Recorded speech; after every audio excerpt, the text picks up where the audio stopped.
నమస్కారం డాక్టర్ గారు. నమస్కారం అండి. డాక్టర్ గారు, అయ్యా! ప్రేక్షకులకి వాళ్ళకున్న సమస్యలు, వాళ్ళకున్న సందేహాలు మనకి కాల్స్ రూపంలో కానీ, మెసేజ్ రూపంలో కానీ పంపిస్తూ ఉంటారు కదా!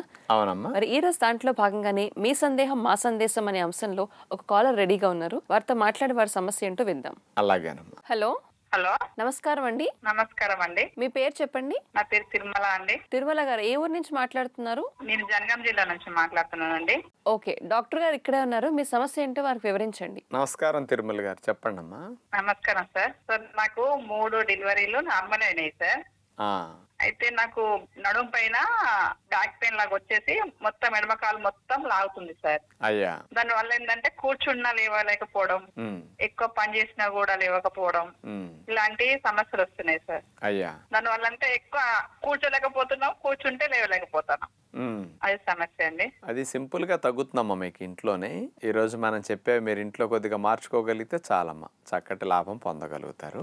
ఈ నొప్పి పూర్తిగా తగ్గే వరకు కింద కూర్చోవటం గాని, వంగటం గాని, బరువులు ఎత్తటం కానీ ఇట్లాంటివి చేయకూడదమ్మా. మీరు మోకాళ్ళ కింద గుండ్రపు దిండు, దివానం దిండ్లు ఉంటాయి కదా, ఆ దిండు పెట్టుకుని వెలకిలా పడుకుంటుండండి ఖాళీగా ఉన్నప్పుడు. అంటే కంటిన్యూస్ గా పని చేయటం మంచిది కాదు. పని చేస్తూ మధ్యలో ఎప్పుడన్నా ఒక అరగంట రిలాక్స్ అయ్యి మళ్ళా పని చేసుకోవటం వల్ల నొప్పి తీవ్రత కొంత తగ్గుతుందమ్మా. 2-3 సార్లు 4 సార్లు పగటిపూట పడుకుని రిలాక్స్ అవటం, రాత్రిపూట కూడా ఒక అరగంట గంట మంచం మీద పడుకున్నప్పుడు ఆ దిండి అట్లా ఉంచుకుని పడుకోవడం చాలా మంచిదమ్మా. ఇక 3వ మార్పు ఏం చేయాలంటే, ఆవ నూనె ఏదైనా తీసుకుని అందులో కాస్త కర్పూరం వేసేసి, ముద్ద కర్పూరం కరిగిపోతుందమ్మా. ఆ కరిగిన ఆవ నూనెను నడుము భాగంలో కాస్త ముడ్డిపోసల దగ్గర నుంచి ఆ పై భాగంలో రాసుకుని 5-10 నిమిషాలు కాస్త మర్దన చేసుకుని మీ చేత్తో మీరు వేడి నీళ్ళ కాపడం పెట్టుకోవటం కానీ, వేడి నీళ్ళ షవర్ అక్కడ పడేటట్టు కాస్త నుంచోగలిగినా బాగుంటుందమ్మా. 2 సార్లు ఇట్లా చేస్తే మాత్రం ఉపశమనం వెంటనే వస్తుంది. ఇది చాలా చాలా మంచిది. ఇప్పుడు చెప్పిన 3టికి సొల్యూషన్ ఉపశమనం వస్తుంది తప్ప పర్మనెంట్ సొల్యూషన్ వీటికి రాదు.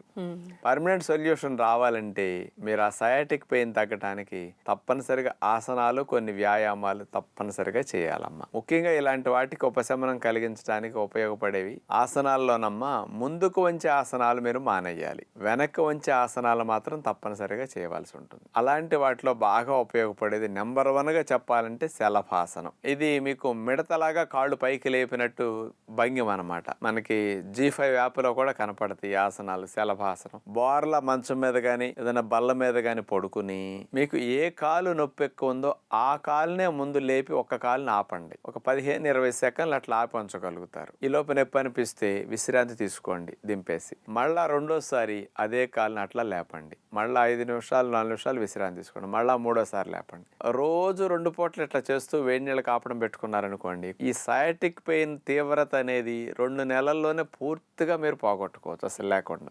ఈ వ్యాయామాలు చేయటం వల్ల మీకు లాభం ఏంటో తెలుసా? అసలు భవిష్యత్తులో మళ్ళీ మెడ నొప్పి రాదు, నడు నొప్పులు రావు. ఈ సయాటిక్ పెయిన్ కోసం ఇవి చేస్తే ఇది తగ్గడంతో పాటు అవి రాకుండా రక్షణ కలిగిస్తుంది అనమాట. మీరు ఎక్కువ కష్టపడినా కానీ స్ట్రెయిన్ అయినా నొప్పులు లేకుండా హాయిగా ఉండొచ్చు అనమాట.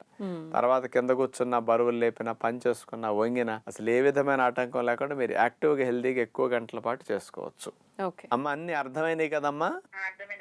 మళ్ళీ సర్జరీల వరకు వెళ్లకుండా సింపుల్ గా మీరు తగ్గించుకోవచ్చు అమ్మా. థ్యాంక్ యూ తిరుమల గారు. విన్నారుగా, మీ సందేహం మా సందేశం అనే అంశంలో భాగంగా డాక్టర్ గారు తిరుమల గారికి సమస్య సయాటికా అని చెప్పారు. మరి ఆ సమస్య చాలా మంది ఈ మధ్యకాలంలో ఇబ్బంది పెడుతుంది. మరి చిన్న చిన్న దెబ్బల వల్ల, చిన్న చిన్న యాక్సిడెంట్ల వల్ల కూడా ఈ డిస్క్ ప్రాబ్లమ్స్ ఎక్కువయ్యి సయాటికా ఇబ్బందులు పెరుగుతున్నాయి. కాబట్టి మనం కూర్చునే విధానాలు, ఎక్కువ గంటల సేపు కూర్చోవడం వల్ల కూడా ఇలాంటి ఇబ్బందులు వస్తున్నాయి. కాబట్టి డాక్టర్ గారు అందించిన ఈ సలహాలు మనలో చాలా మందికి ఉపయోగపడతాయి. కాబట్టి ప్రయత్నించి చూడండి.